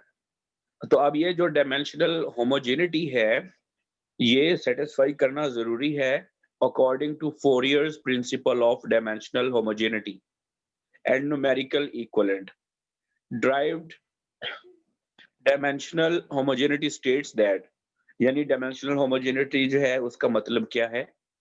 Every term in an equation, every term in an equation when reduced to fundamental dimension must contain identical power of each dimension. यानी इसका मतलब ये है कि लेफ्ट और राइट साइड पे आपके जो भी फंडामेंटल डायमेंशंस होंगी, जो भी इक्वेशन होगी, उसमें हर टर्म की जो पावर है वो आइडेंटिकल होगी। आइडेंटिकल मीन सेम होगी, यानी लेफ्ट साइड पे भी और राइट साइड पे भी। A dimensionally homogeneous equation is applicable to all system of units. ये ना जी, ये एक और बड़ी बात होगी। हमने तो MLT सिस्टम के लिए हम इसको कर रहे थे, लेकिन इसने कह दिया कि ये जो प्रोसेस है डायमेंशनली होमोजीनियस, ये तमाम सिस्टम्स के ऊपर एप्लीकेबल है। ठीक है, MKS सिस्टम होता है और ML सिस्टम होता है, तो ये जितने भी यूनिट्स के सिस्टम्स हैं सबके ऊपर ये एप्लीकेबल है। It is dimensionally homogeneous equation. Only quantities having the same dimension can be added, subtracted or equated. Let us consider the equation.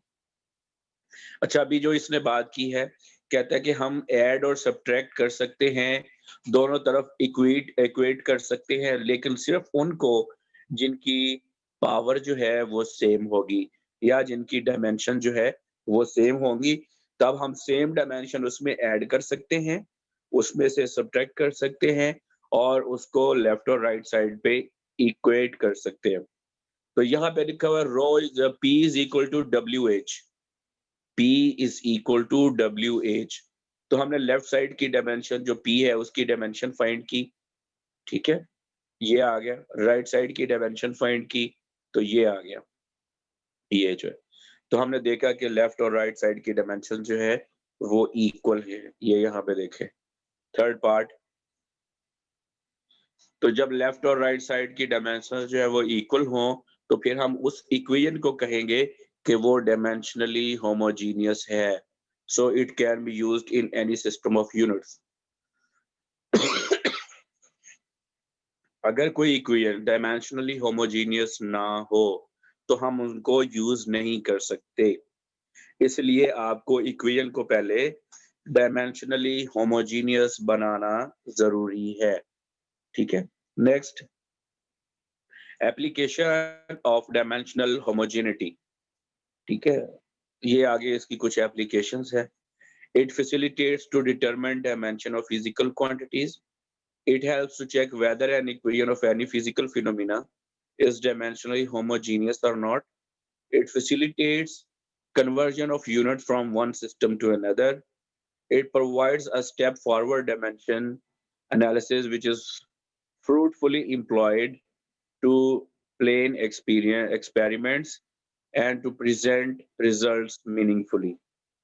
यानी ओवरऑल जो है डायमेंशनल एनालिसिस के काफी एडवांटेजेस हैं कि ये हमारे पास डायमेंशन फाइंड करने के लिए काम आती है किसी भी फिजिकल क्वांटिटी की।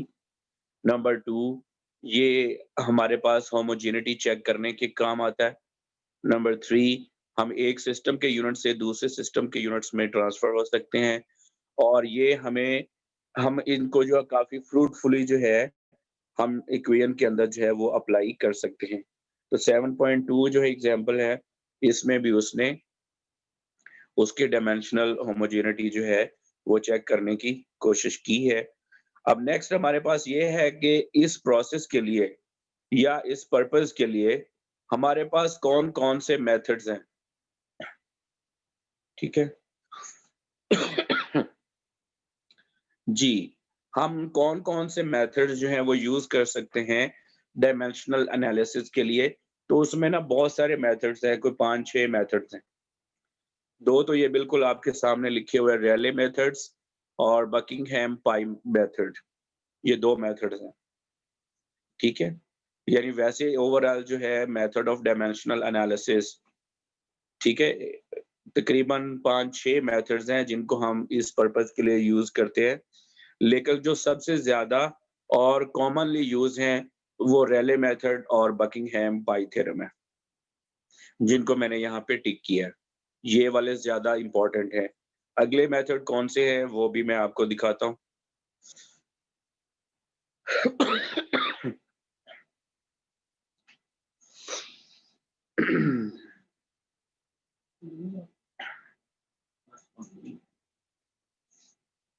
जी, वो जो मेथड्स हैं वो हमारे पास ये हैं। ब्रिजमैन मेथड है, मैट्रिक्स टेंसर मेथड है, visual inspection of involve variables है, रीअरेंजमेंट ऑफ डिफरेंस इक्वेशन है। ठीक है, ये बाकी के मेथड्स हैं। तो जैसे मैंने आप लोगों को बताया कि डायमेंशनल एनालिसिस जो है वो हम किन किन मेथड से कर सकते हैं, वो हमारे पास टोटल 6 मेथड हैं। उनमें रेले मेथड है, बकिंगहैम पाई थ्योरम है, ब्रिजमैन मेथड है, मैट्रिक टेंसर मेथड है, विजुअल इंस्पेक्शन है, रीअरेंजमेंट ऑफ डिफरेंस इक्वेशंस है। तो ये टोटल 6 मेथड है।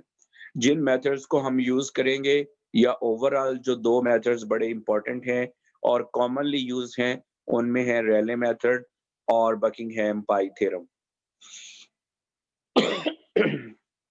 ये दोनों मेथड्स जो हैं ये बहुत ही इंपॉर्टेंट मेथड्स हैं, तो हम वन बाय वन इनको पढ़ेंगे भी और इनकी मदद से हम एग्जांपल्स को सॉल्व भी करेंगे। ठीक है, पहले हम दोनों मेथड्स को डिफाइन करेंगे, फिर देखेंगे कि दोनों में जो पहला मेथड है रेले मेथड, उसमें क्या ड्रॉबैक है।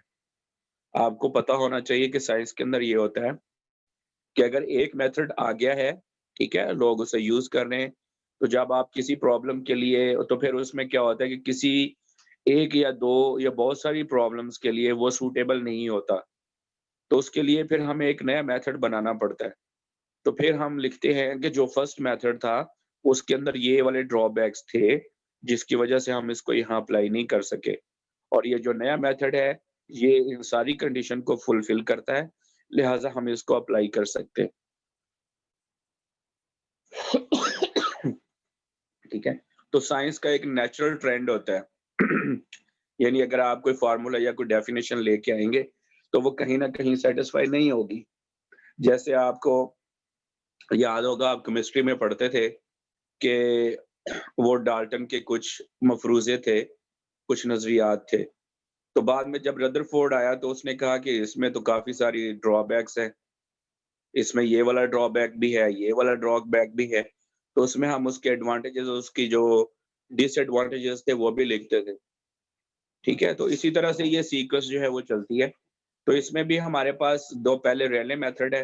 रेले मेथड में क्या चीज जो है वो फुलफिल नहीं होती कि हमें बकिंगहैम पाई थ्योरम को यूज करना पड़ता है, वो हम साथ साथ इसकी डेफिनेशन भी करेंगे और इसको जो है वो पढ़ेंगे भी। जी, तो रेले मेथड जो है वो क्या है, पहले हम इसको पढ़ लेते हैं। The method gives a special form of relationship among dimensional group and has the inherent drawback that it doesn't provide any information regarding the number of dimensional groups to be obtained as a result of dimensional analysis. Due to this reason, this method has become obsolete and is not favored for use. मैं आपको simple wording में ये बताता हूँ कि देखिए ये जो मेथड है ये एक रिलेशनशिप हमें बताता है, ठीक है, डायमेंशनल ग्रुप की, लेकिन इसके अंदर ड्रॉबैक्स क्या है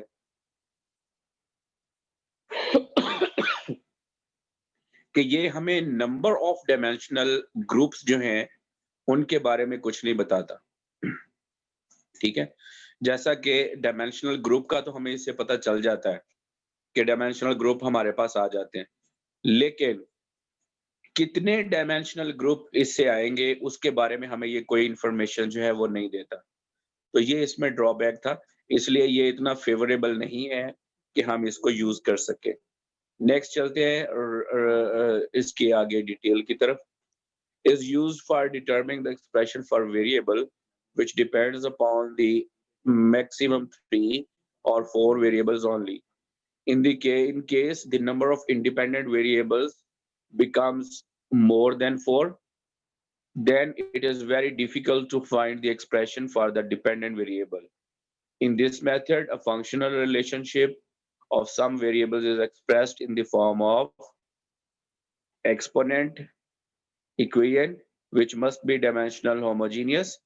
Thus, if x is variable which depends on x1, x2, x3, up to so on xn, the functional equation can be written as, ये जो आपके पास इक्वेशन है 7.1, यानी अगर x जो है ये डिपेंडेंट हो और x1 to xn ये हमारे पास इंडिपेंडेंट वेरिएबल हो, तो ये हमारे पास बेसिकली एक फंक्शनल रिलेशनशिप जो है वो इक्वेशन की फॉर्म में बताता है, where x is dependent variable and x1 to xn are independent variable.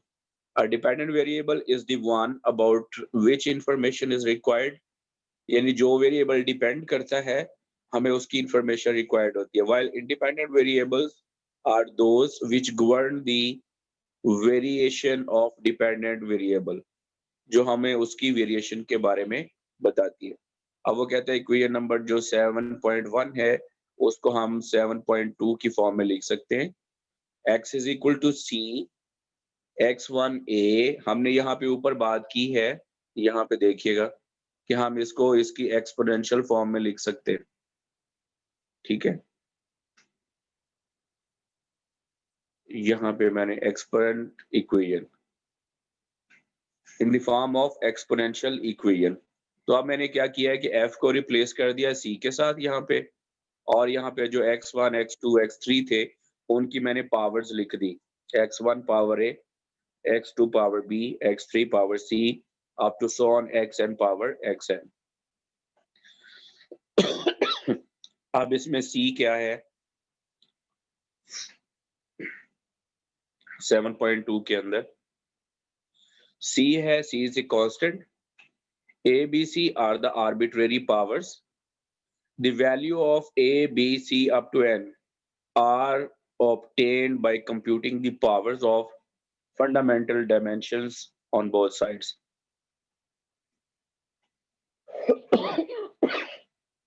अच्छा, अब हम क्या करेंगे, हम जो लेफ्ट साइड पे कैपिटल एक्स है जो कि डिपेंडेंट वेरिएबल है, हम इसकी फंडामेंटल डायमेंशन फाइंड करेंगे. x1, x2, x3, xn इनकी फंडामेंटल डायमेंशन वो हम फाइंड करेंगे, और फिर लेफ्ट और राइट साइड की पावर्स जो होंगी ना उनको हम इक्वेट कर देंगे. लेफ्ट और राइट साइड की जो पावर्स होंगी हम उनको इक्वेट कर देंगे, और वहां से हमारे पास a, b, c की वैल्यू आ जाएंगी. वो a, b, c की वैल्यू हम जो है अगेन 7.2 में सब्स्टिट्यूट कर देंगे. तो इसके लिए हम एक एग्जांपल करते हैं, वो एग्जांपल है 7.3, ठीक है. तो मैं आपको एक दफा फिर एग्जांपल करने से पहले भी आपको बता देता हूँ कि जैसे ही आपने जिस रिलेशन को डायमेंशन लेस करना हो उसका फंक्शनल रिलेशनशिप बनाएंगे, नंबर 1. नंबर 2, आप उनकी फंडामेंटल डायमेंशंस फाइंड करेंगे और उनको पावर्स की फॉर्म में लिखेंगे. उसके बाद लेफ्ट और राइट साइड की जो पावर्स होंगी सेम क्वांटिटीज की, यानी ये देखिए लेफ्ट साइड पे m है a, बल्कि आप इसको m है, ठीक है, और राइट साइड पे आपके पास है m a plus 2b. तो जब आप इनकी पावर इक्वेट करेंगे, इधर पावर है 1, तो ये आ जाएगा 1 plus 2b, sorry a plus 2b. तो ये इस तरह से आपके पास एक इक्वेशन आ जाएगी जो कि रिलेट कर रही है जस्ट पावर्स को, a भी पावर है, b भी पावर है. तो इस तरह से हमने लेफ्ट और राइट साइड को इक्वेट करना है, a, b, c की वैल्यू फाइंड करनी है और दोबारा उसमें सब्स्टिट्यूट करनी है. तो हम चलते हैं एग्जांपल नंबर 3 की तरफ, ठीक है. Find an expression for the drag force on smooth sphere of diameter d moving with a uniform velocity v in a fluid density rho and dynamic viscosity mu. The force drag is a function. अब ये देखिएगा इसमें diameter involve हो रहा है, इसमें velocity involve हो रही है, इसमें डेंसिटी आ रही है, इसमें विस्कोसिटी आ रही है। तो उसने सबसे पहले क्या कहा, ये ड्रैग फोर्स थी ना, फोर्स, तो उसको उसने एक फंक्शनल रिलेशनशिप में एक्सप्रेस किया, डायमीटर, वेलोसिटी, रो और म्यू, ये उसने पहले इसको एक्सप्रेस किया, ठीक है? जैसे हमने ऊपर किया है, पहले यहाँ पे F था, बाद में हमने उसको C से रिप्लेस कर दिया। अब हम इसी F को रिप्लेस कर देंगे C के साथ, और जो D है इसकी पावर लिख देंगे A, V की पावर लिखेंगे B, रो की पावर लिखेंगे C, और म्यू की पावर लिखेंगे D, और ये where C is a constant, F is dependent, D, mu, rho, mu are independent, A, B, C are powers, ठीक है? लेफ्ट साइड पे आपके पास है फोर्स, तो आपने यहाँ पे क्या किया, फोर्स की डायमेंशन कैलकुलेट कर ली, ठीक है? लेफ्ट साइड पे आपने फोर्स की डायमेंशन कैलकुलेट कर ली, ये देखिएगा, ये फोर्स की डायमेंशन है।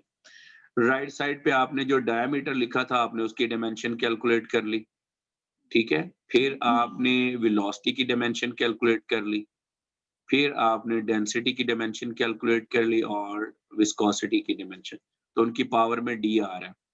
तो जैसे ही आपने ये लिखा सारा, ठीक है? तो अब आपने क्या करना है कि लेफ्ट साइड पे पहले M के कोएफिशिएंट जो हैं वो इक्वेट करने हैं पावर्स, फिर L की पावर्स इक्वेट करनी है, फिर T की पावर्स जो हैं वो इक्वेट करनी है। तो यहाँ पे लेफ्ट साइड पे मैं एक आपको करके बताता हूँ, M पावर 1, और इस साइड पे देखिएगा M, C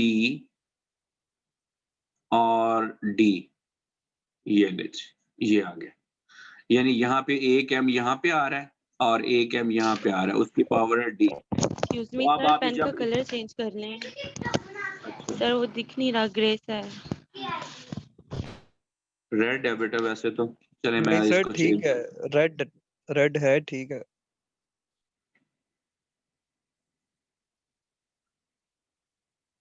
ये सही है, जी सर ठीक है। ओके। तो ये C प्लस D, तो अब आपने सिर्फ पावर्स इक्वेट करनी है, ठीक है? आपको पता ही है पावर बेस रूल से, C प्लस D, ये देखें, ये आगे। अब इसी तरह से आपने लेफ्ट साइड से L, फिर M, तो इस तरह से आपके पास 3 इक्वेशंस आ जाएंगी, ठीक है? कितनी इक्वेशंस आ जाएंगे आपके पास? 3। लेकिन अगर आप ऊपर देखें तो आपके पास सर बेसिकली इसमें 4। सर इसमें हमने ये डायमेंशन मतलब डायरेक्ट लिखेंगे कि या इसको ड्राइव करेंगे पहले, जैसे आपने पीछे टेबल बेटा दिया था वो हमें याद करना पड़ेगा पूरा फिर? बिल्कुल बिल्कुल, आपको हर एक फिजिकल क्वांटिटीज की डायमेंशन आपको याद होनी चाहिए। अगर याद नहीं है तो कम से कम उसका फार्मूला याद हो, जिससे आप दोबारा उसको जी ऑब्टेन कर सकें। अब ये देखो ना, D जो है जी ये डायमीटर है, ठीक है? D इज अ डायमीटर, तो अगर ये डायमीटर है तो डेफिनेटली इसकी लेंथ होगी यूनिट, मीटर में आएगा, बिल्कुल हाँ वो मीटर में एल आएगा, आ जाएगा ठीक है? उसमें, और वो L में कन्वर्ट होगा। कन्वर्ट वेलोसिटी जी है तो वो आपके पास होगी मीटर पर सेकंड, तो वो होगा M और T, और इसको हम लिखेंगे MT-1। -1, ठीक है। और फिर आगे ये हमने सिर्फ कोएफिशिएंट फाइंड करने हैं बस कंपेयर करके। बिल्कुल बिल्कुल सर बिल्कुल बिल्कुल डायनामिक बेटा। सर डायनामिक विस्कोसिटी ठीक का भी लिखिएगा। क्या लिखो बेटा? वो पीछे अभी हम करके तो आए हैं, ये रिलेशन हमने याद किया था, आपको याद है? Mu is equal to shear stress over du over dy, ठीक है? ये हमने ऐसे किया था। हाँ शेयर जी सर स्ट्रेस को ठीक हमने हो लिखा था फोर्स ओवर एरिया, ठीक है? इसका 1/t आया था। सर हो गया फिर हमने ठीक है। यहाँ पे फोर्स की यूनिट लिख दी, यहाँ पे एरिया की लिख दी, इसको सिंपलीफाई किया तो इसकी यूनिट आ गई। तो ये आप लोगों ने जो ना फार्मूले और यूनिट्स जो हैं वो याद करने वो बहुत ही इंपॉर्टेंट है, और ये करने के बाद आपने लेफ्ट और राइट साइड की जो पावर्स है ना उनको इक्वेट करना है यहाँ पे, तो वो आपके पास एक इक्वेशन ये आ गई, एक ये आ गई और एक ये आ सर गई। जी मैडम। सर ऊपर जो इक्वेशन में लिखा हुआ है यहाँ पे MLT माइनस सही ऊपर जहाँ पे F को ABC में लिया, सर आप हम पहली वैल्यू के साथ C लिख रहे हैं, बाकी के साथ क्यों नहीं लिख रहे? वो बेटा उसमें गलती है, ठीक है, ये सी सबके साथ है। सर डिवीजन में तो मतलब एक ही दफा लिखते हैं, सबके साथ तो नहीं लिखते। अगर प्लस होता तो फिर सबके साथ लिखते हैं हम सब्ट्रैक्शन नहीं में। नहीं नहीं वो ये यहाँ पे बात करें, जैसे हमने यहाँ पे नहीं लिखा कि सी जो है वो सबके साथ आ रहा है ऐसे, ठीक है, तो यहाँ पे उसने जो है वो ब्रैकेट यहाँ पे लिखनी थी, ठीक है, जो कि उसने पहले लिख ली है। बात समझ रहे हो कि नहीं? जी सर, ये वो सी यूं हाँ होता बाद में ना, ठीक है, सी बाहर आना था। हाँ, क्योंकि ये ऊपर देखे ना, इसको फॉलो करते हो तो यहाँ पे इसने इस बुक के अंदर ऐसे लिखा है। तो आपने जब इनकी पावर्स कंपेयर कर ली, ठीक है, अब आपने देखा कि इक्वेशन 3 है, ठीक है, लेकिन अननोन फोर्स हैं ए बी सी डी, ये 4 अननोन्स है लेकिन इक्वेशन 3 है। There are 4 unknowns, but equations are 3 in number. Therefore, it is not possible to find values of A, B, C and D. आपने पढ़ा हुआ ये लीनियर अलजेब्रा के अंदर भी ऐसा रिलेशन कि अगर इक्वेशन 3 हो और अननोन जो हैं वो 4 हो तो फिर पॉसिबल नहीं है, ठीक है। However, 3 of them can be expressed in terms of 4 variables, which is most important.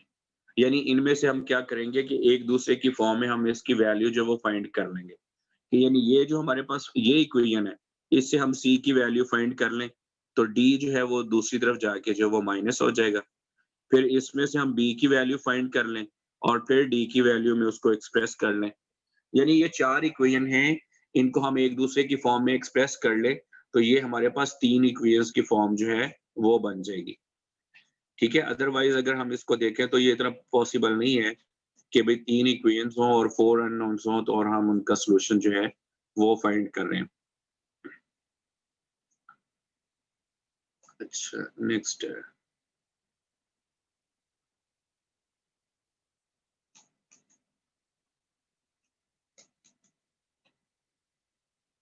जी। तो उन तीनों को आप लोगों ने जो है वो सॉल्व करना है, एक दूसरे की फॉर्म में एक्सप्रेस करना है और यहाँ पे आपने उसको पुट कर दिया, ठीक है। जो ए की वैल्यू वो 2 माइनस डी आ गई है, बी की वैल्यू 2 माइनस डी आ गई है, ठीक है, सी की वैल्यू 1 माइनस डी आ गई और डी की वैल्यू डी ही थी। तो अब हमने क्या किया, हमने ये किया है कि इनमें से हमने जिनकी पावर डी आ रही है उसको कॉमन ले लिया है। इनमें से ये चीज कॉमन आ गई, ये वाली डी स्क्वायर, न्यू स्क्वायर और रो, ये हमने कॉमन ले लिया, ठीक है, यहाँ पे। और ये मेरे पास जो है ये नंबर बच गया, ये देखिएगा।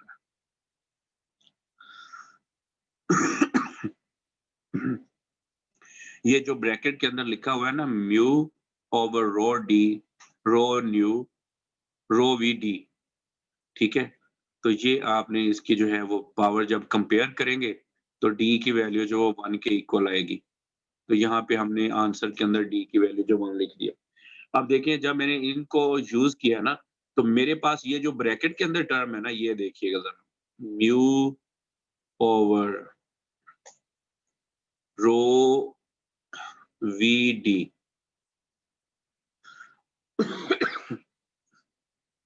इसको मैं एक नंबर बनाने लगा हूं। ये जो ब्रैकेट के अंदर है ना, इसको अगर आप चेक करेंगे ना तो इसकी डायमेंशन खत्म होगी, ये डायमेंशन लेस होगा। ये देखिएगा मैं यहाँ पे एक रिलेशन यूज करने लगा हूँ, mu nu is equal to mu over rho. तो ये जो मेरे पास आ रहा है ना, ये वाला एक्सप्रेशन, ये मेरे पास बन जाएगा न्यू ओवर वी डी, ठीक है। अब इस नंबर को मैंने चेक करना है कि ये डायमेंशन लेस है या नहीं। इसको 100% डायमेंशन लेस होना चाहिए। तो देखिए मैं इसकी यूनिट्स निकालता हूं। ये जो है मेरे पास न्यू, इसकी यूनिट आपके पास होती है मीटर स्क्वायर ओवर सेकेंड, ठीक है। तो इसकी डायमेंशन क्या बन जाएगी, एल स्क्वायर टी माइनस 1। अब मुझे चाहिए वी की यूनिट, वी होता है जी मीटर पर सेकेंड। तो ये मेरे पास बन गया एम टी माइनस 1 और ये मेरे पास है डी डी की वैल्यू क्या आ जाएगी मेरे पास? ओहो सॉरी एम आ गया बताइए। हाँ सॉरी एम स्क्वायर, ठीक है। और हाँ यहाँ पे भी ये क्या कर दिया मैंने पहले सही लिखा हुआ था, ठीक है। ये आ गया एल स्क्वायर, हाँ एल स्क्वायर, और यहाँ पे भी आ जाएगा एल टी माइनस 1, ठीक है। और इसका आंसर आ जाएगा एल। तो अब आप इसमें वैल्यू देखें सब्स्टिट्यूट करके, L square T minus 1 over L square T minus 1, cancel करेंगे तो आंसर आ गया 1। अब इसकी कोई डायमेंशन नहीं है, तो वो जो ब्रैकेट में नंबर आ रहा है उसको कहते हैं रिनॉल्ड नंबर। क्या बोलते हैं उसको? Reynold number. ये रिनॉल्ड जो है ये बेसिकली एक साइंटिस्ट है, ठीक है, और इसने अपने नाम पे ही इसका नाम रखा हुआ है और इसको बोलते हैं रिनॉल्ड नंबर, ठीक है। तो ये जो ब्रैकेट के अंदर है मैंने आपको बताया कि इसको डायमेंशन लेस जो है वो होना चाहिए, और रिनॉल्ड नंबर जो है उसको कहते हैं R e is equal to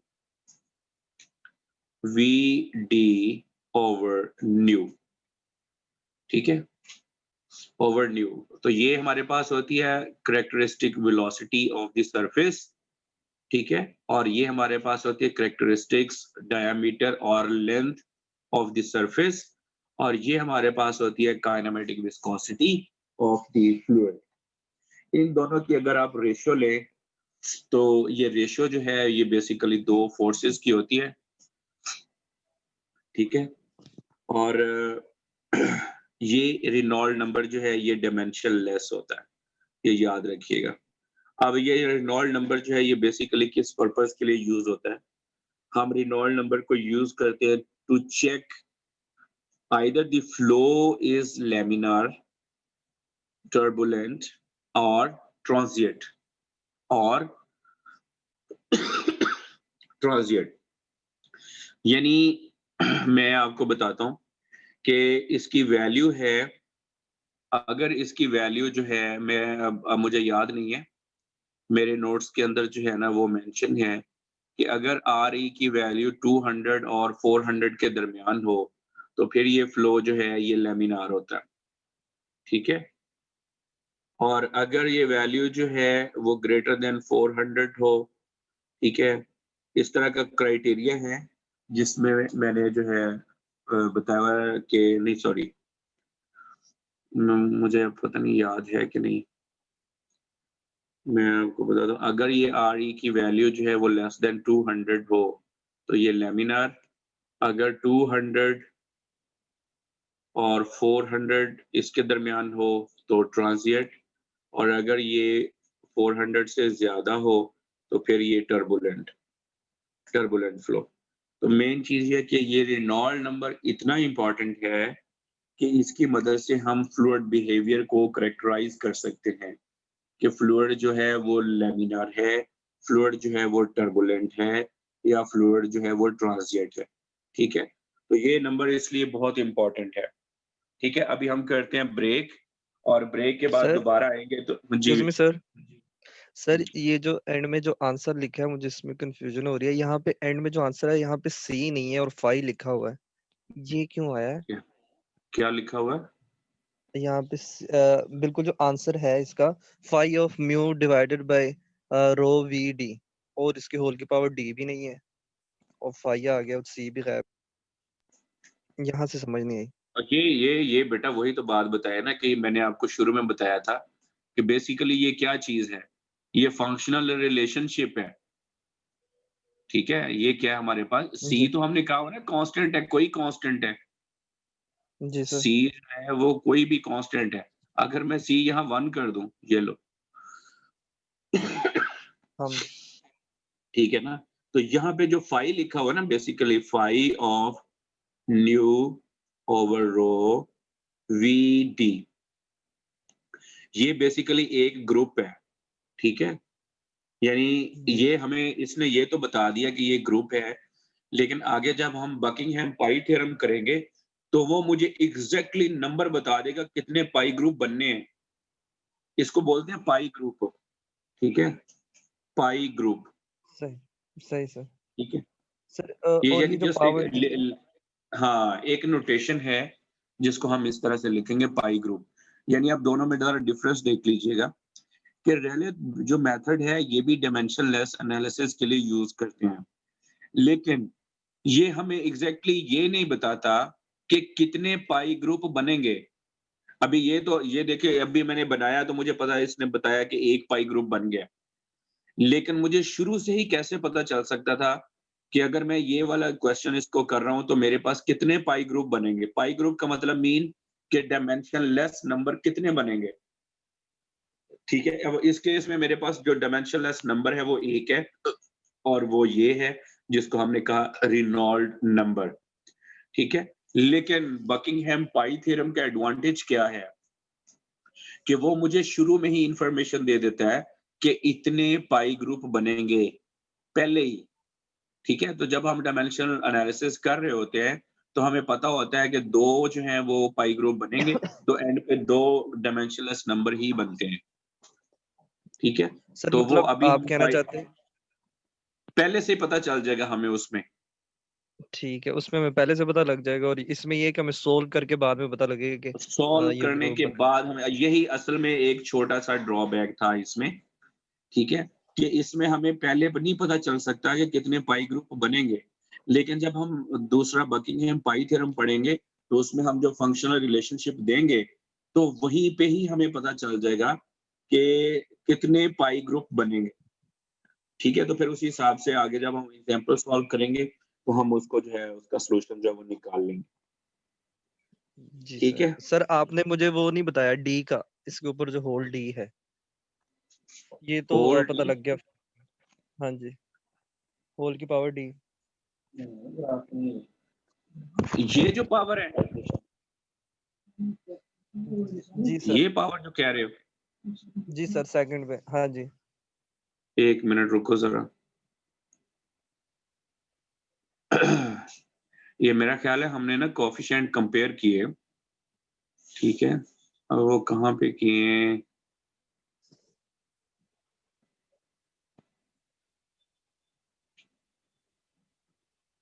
ये तो और एग्जांपल है।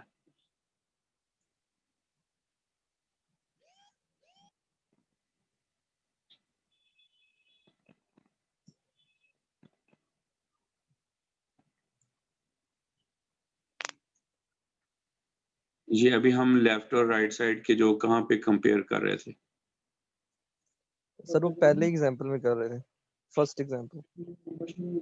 फर्स्ट में थी ना, उसमें जी सर लेफ्ट साइड में देखना है कि भाई यूनिट क्या थी उसकी।